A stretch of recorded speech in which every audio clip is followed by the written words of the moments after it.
감정 있는 거 하면 안 돼?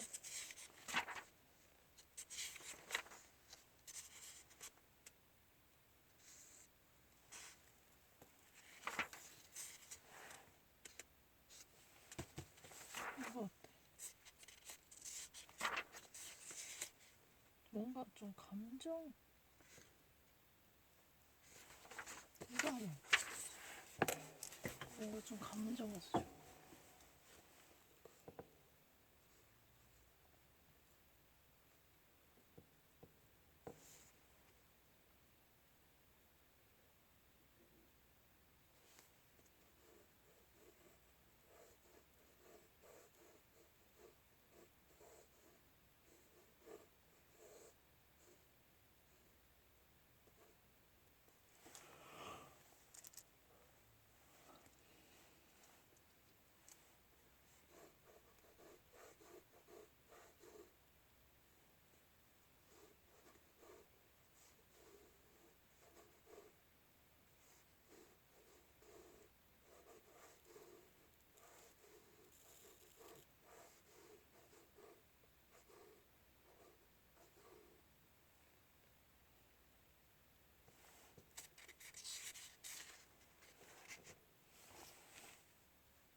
너무 짧은데.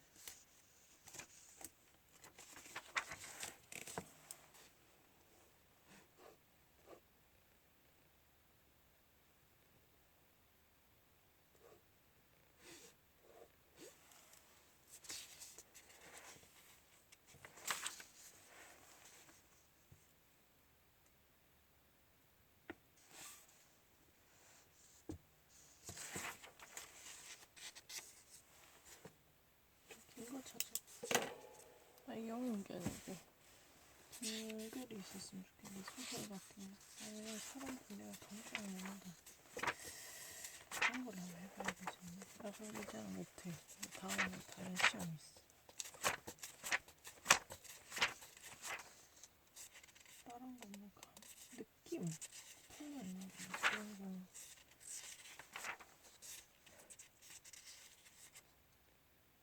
요거 한번 해봐. 이거 진짜 느낌 다른 그 소설 같다. 이건 꼭 해야 돼. 해래.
더 낫다.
진짜. 16번에 A, 17번에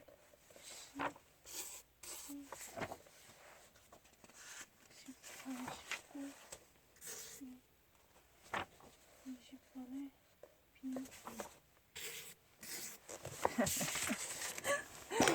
Frederick, I did a really good job. It was a novel. And I got this. Do you believe that? This is far better than Vocabulary.com. Forget about the stupid Vocabulary.com. I spent a little bit of a more amount of time to tell the truth. This is true because I was really completely improvised. I was quite nervous. I mean, it's not an excuse to tell the truth. Whenever I film something, it makes me feel so nervous because it's really it would be a total disaster if I ever get one thing wrong when everyone is watching. Then I couldn't believe it because I just actually received this book. And everyone, I'm actually under enormous pressure. Everyone is doubting, can you even fucking read a fiction? Do you even understand this like a metaphor? Do you even understand what this type of usage, like A, B, and metaphor? She actually compared, and I was super meticulous about this. I'm really sorry. I would have never actually spent this many minutes whenever I really take the real test, whenever I do real prepping. But this was for posting, and I was extremely nervous. Oh my god, I wouldn't be named as a P-brain if I ever make one mistake. This is a novel, this is a fiction. Then if I ever actually make serious dumb mistake, especially concerning a metaphor, then I would be sentenced to death. Not even actually sentenced to life, and sentenced to death. Hallelujah. I'm really happy. This is not a big deal. But it was really similar to Amy Tain's book. It was kind of a reminiscence of Amy Tain's Joy Luck Club, the Joy Luck Club, or it was a little bit similar. I'm not really a serious reader. Because for the past 3 years, I could never obtain a single book, not even a Harry Potter. I just really like to read these juvenile readings. But I really opened up this book because I just received it. Today I received this. I had no chance to memorize it. I obtained a message from the delivery guy who actually gave me this text message.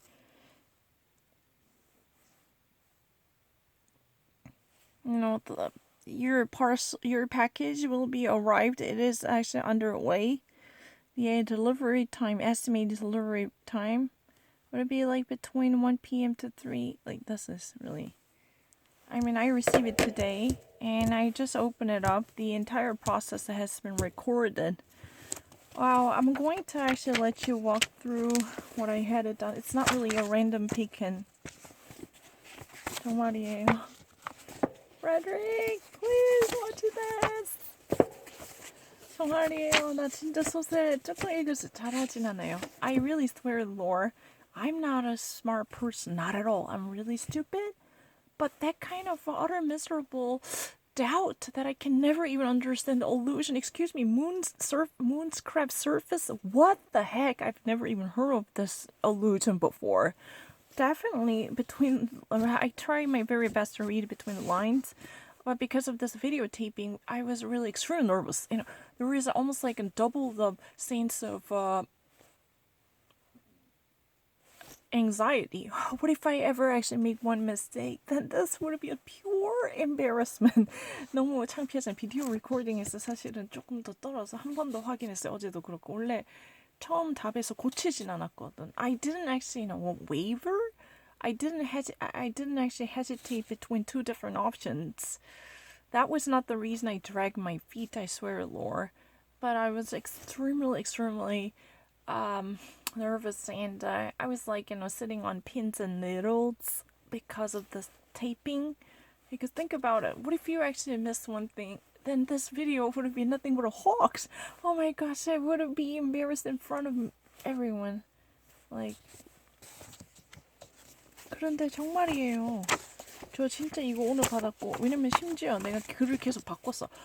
왜냐면 내가 감정 좀 있는 거 찾았어. 오늘 귀한 문제집 뜯었으니까.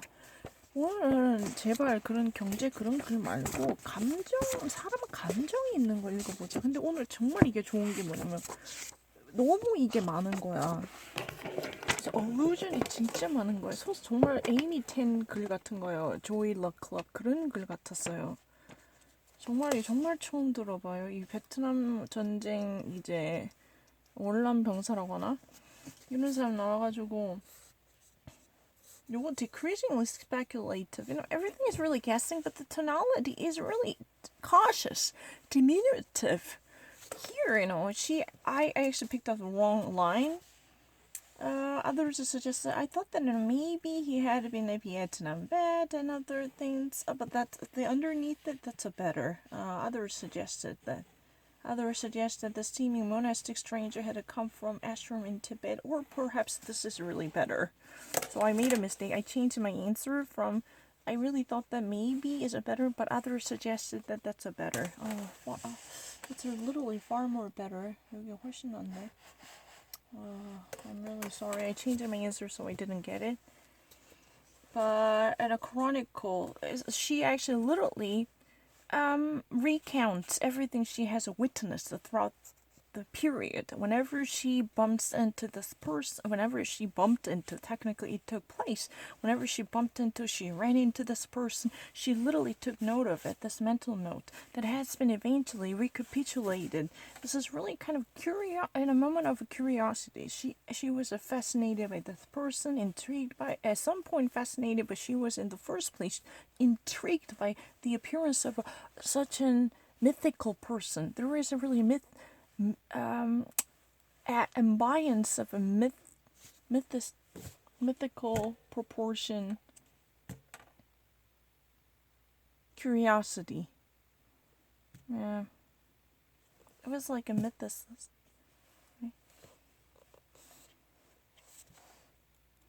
And it's important. The narrator's encounter with the strangers are notable for their ubiquity. Why? Too often to be a mere coincidence, our paths are crossed and converge daily. It seems as if he was everywhere I went. That's really the reason. Right now, I'm actually offering this an explanation. Just simply wanted to give you a sense. It was not a random choice. It was not really a random, a dicey moment that I somehow got lucky. No. Too often to be mere coincidence, our paths across converge daily. It seems as if everywhere I went, like a parallel life shadow, I owned another lifetime. So it's really like the ubiquity. This is really a predominant sense. What would it be the protruding factor that actually features the moment of encounter between two different figures? Ubiquity. It really seems like, he's been everywhere I go. Whenever I turn my eyes around, he's there. Oh my god, he's coming. Throughout the passage, the narrator describes the stranger's physical characteristics mainly through what type of usage? Why? He stands like a tall, dark crane. Crane is like ibis type of ibis, right? And his movement shaped a haiku. What had a stem figure of a black crow, raucous crow, raven. Right? Am I getting it correct? This is not a great deal, right? And a character most nearly means 59. I'd often see his Chinese people explore. No. Here. Yeah. He's a silhouette form the character of a word in Japanese script. That means, he looks like the Japanese character. Like Japanese character, the letter. Here is a visible symbol letter, more specifically. And there comes the toughest one, the phrase. What would all come to know? This was to me toughest one. Was there an immutable point at which he thought he knew that every living thing had ended? Was there a particular unchangeable moment of recognition that suddenly he came to recognition that every living thing had eventually finished and terminated?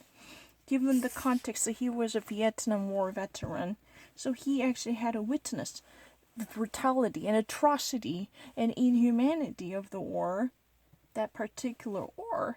So he probably had at some point had an epiphany that we all gonna die and every living thing would be terminated one way or another, because he had to witness the very outpouring of a violence. So he had to stop and a breathing.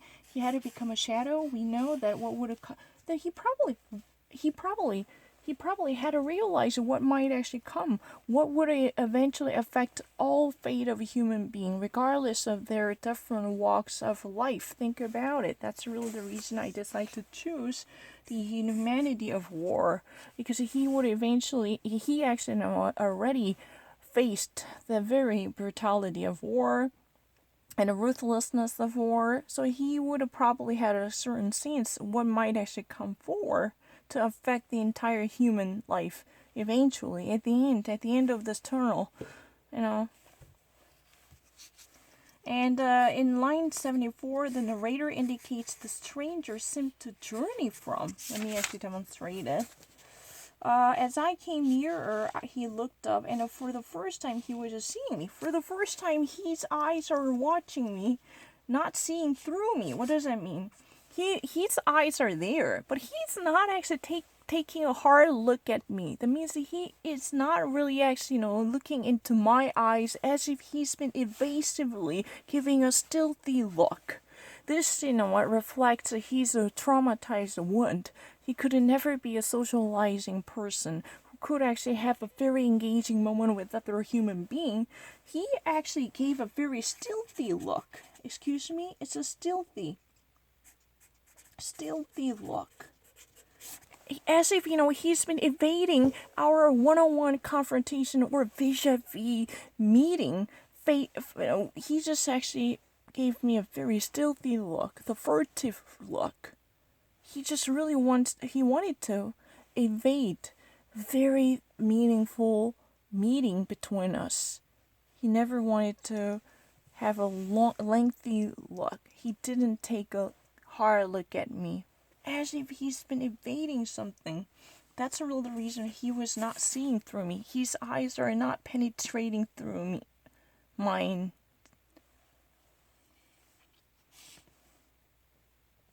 And let me actually demonstrate it. He had a seem to journey momentarily out of that dark place. You know what? It seemed really like, it's my guessing because everything is really speculated from the perspective of the narrator, as if he made a very rare excursion out of his comfort zone, which is a dark place. Because his mentality is just like the PTSD person, post-stress traumatic disorder. Post-traumatic stress disorder, just like the PTSD war veteran, his comfort zone is really surrounded with the darkness. He never really wants to make a single step out of that comfy zone. But he actually, had made a very rare excursion out of it. That means he stepped out of it. That's a journey. Momentarily, very briefly. That would never last forever out of that dark place. That means he suppressed his humanity inside in him. He never actually wanted inside him. He never wanted to take a step back out of it, or step out of it, not really step back out of it, because that means he never wanted to have a meaningful moment with other human beings. He never socialized with other people. He never had a chit chat. He was just reserved and restrained. Occasionally he seemed like an antisocial figure. That type of a suppressive, introverted character was a dominant feature. But, one day he literally decided to teach that, at least put that personality on hold, right? So that's really the reason I took Green Memory to current experience. The dark zone he created would likely to be preoccupied with such a brutality, right? That means he would be still imprisoned in the facility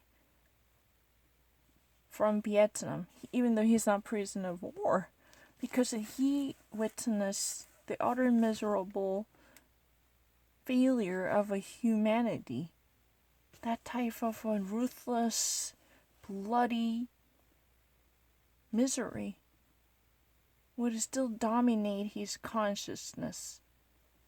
That's really the comfort zone he would normally stay. That dark memory, that gruesome, grisly bloodbath would still exert influence on him too heavily. That grip would never be slackened.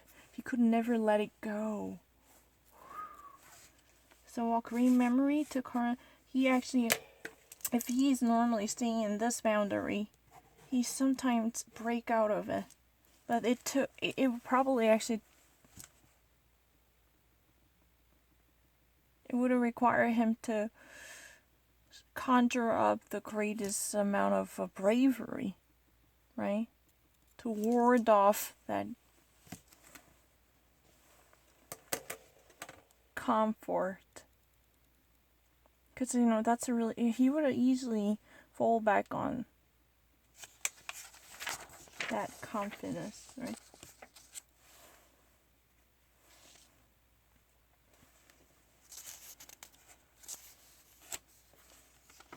I mean, would it be really palpable? He would easily be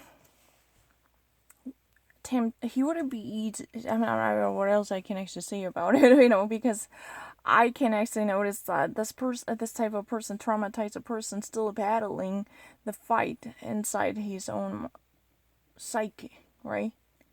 So he should actually break out of that memory, but that's really the toughest one. The inner monster would never let him go, because his mindset is conquered by the devastation.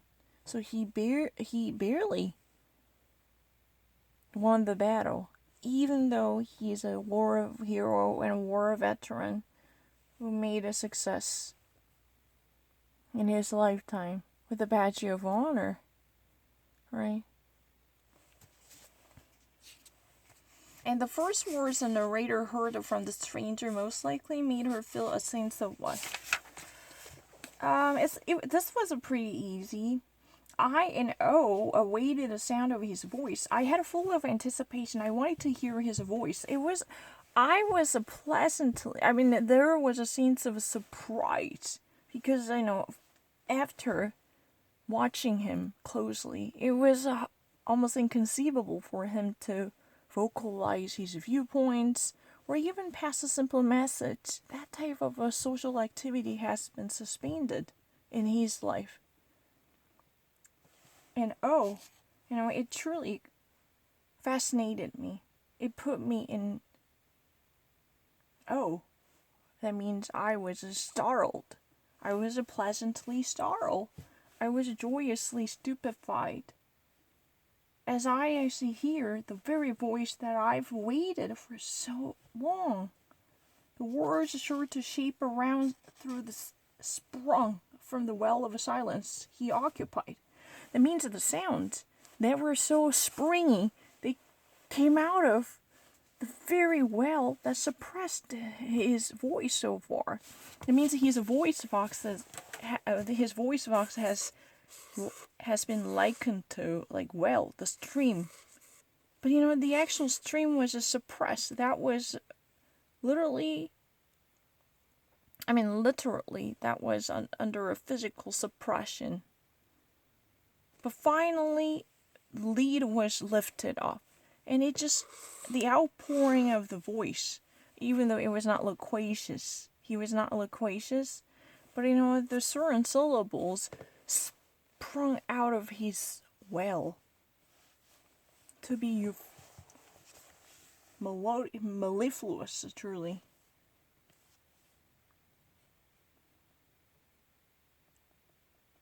Yeah. The words are sure to shape around some thought sprung from the well of silence. The moment of silence was considered as a well of silence. It was so poignant, but it was so profound endlessly. It was abysmal peat that has no end in sight, because the history of silence has lasted forever.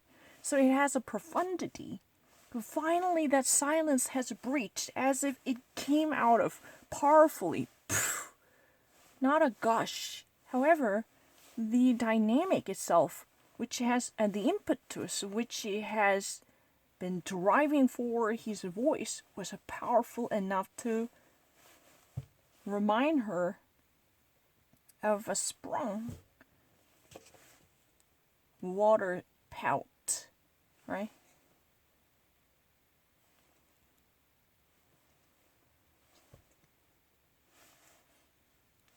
Yeah, and as if water. What would be a great one? This is really like the water comes out of it. But it's a whirlpool of water. But it's not really gushy because he actually said one syllable. I mean, not really one syllable. Just a few syllables in one sentence. So what's happening, Mama? But full of jive and zazz and mellifluous. This is full of melody. Because it sounds so sweet. Or there is a certain vibration. Because it has been anticipated. So it sounds so sweet to her ears. She at least felt that way at the moment, quote and unquote. So, a surprise relief. That gave her a jolly surprise. And sense of relief. Oh, he's a human being after all. He could talk. He could deliver his message. Oh, no matter how meaningless that might be, that's a sign of humanity still alive in his mind. Yay! Hooray! Right, and this was really, to me, toughest one. Moonscape Surface refers to. This was really the toughest one. Had the earth... No, let me actually read this entirety. Had he run barefoot like a crane skimming the surface of a lake? You know, he had long ago literally skated the surface like a crane, the ibis, with that type of solemn grace was there, but he had to fight off the battle on the field, so he had to skip. He had to be agile just simply to survive. It was not really the beautified scene of a serenity with the crane beautifully, it's grazing through the surface of a lake. No. But he had to run barefoot, even actually having sneakers or walker boots. There was nothing. That sense of urgency through the rice paddies, the farmland for rice, right? He had to creek cross, skim through the rice paddy without having proper protections for his feet, out of urgency. Had he seen a fatal flash? Had he seen a outburst of fatality? Had he seen a ghost of death chasing after him, as many different colleagues of him were dying on the ground? Were his saints beheaded? His respected figures were sacrificed. So his entire heart was devastated.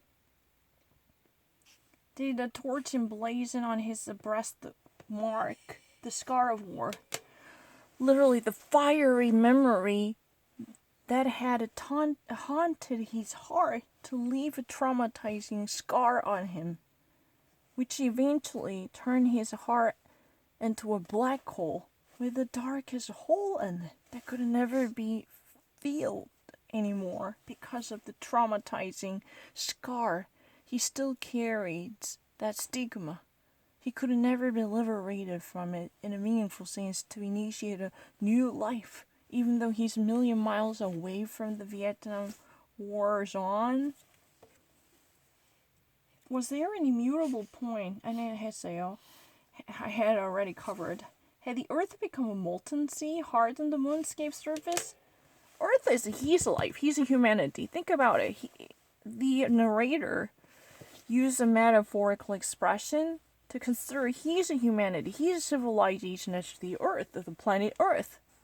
Because of the very devastation and atrocity that has ravaged his life. So his entire sense and sensibility had been annihilated. This is the negation of humanity. because he's been barely reeling from that heavy memory. Only with a heavy heart he could barely get himself out of bed every day to have life going on. That's really tough. He could have barely live life in full sense because his soul is still imprisoned, and his soul is still being engaged with a combat that had been ended long ago. That had been ended. I'm not lying. I want to share this with my husband. I swear, Lord, I've never looked into the answer sheet, and I was actually searching for something that could be relatable in the realm of fiction, so I could at least, minimize this type of unfounded or baseless suspicions that I would actually get a zero understanding of allusions or implied words. Excuse me, I've never even heard about this type of usage. This is a very original. This is a very authentic. It's not prosaic because it was just so fresh. I've never even heard of this type of usage before. I'm not lying. I swear to Lord.